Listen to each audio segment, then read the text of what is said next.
Di kedai emas biasa ada juga jual gold bar. Boleh juga beli dekat situ kan cikgu? Jawapan dia boleh, tak ada masalah. Anda boleh beli di mana-mana sahaja yang jual emas.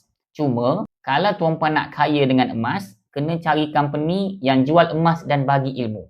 Contoh cuba tuan-puan pergi mana-mana kedai emas. Ada tak kedai emas tu cakap, malam ni kita ada buat seminar Secara umumnya tak ada tuan-puan. Sebab Public Gold, company yang dah lebih 18 tahun ni, kita jual emas dan juga kita bagi ilmu. Jadi jawapan kepada persoalan tu boleh tak? Jawapan dia boleh. Tapi kalau nak kaya, nak ada ilmu, menyimpan emas dan sentiasa bertambah, simpan dengan Public Gold di bawah dealer yang aktif supaya anda dapat bimbingan dan dapat ilmu emas yang betul.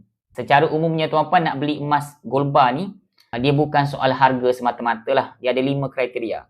Harga, spread, stok, cawangan, lagi saya lupa lah. Tapi ada 5 kriteria. Dia bukan satu kriteria. Contoh tuan-puan tengok kedai emas, murahnya gold bar dia. Tak semestinya murah tu the best. Sebab kena tengok kriteria-kriteria tadi lah. Jadi untuk anda yang nak menabung emas dinar, gold bar di Public Gold, di bawah bimbingan saya boleh isi beg biru di bawah, nanti saya bantu. Ataupun boleh komen dekat chat.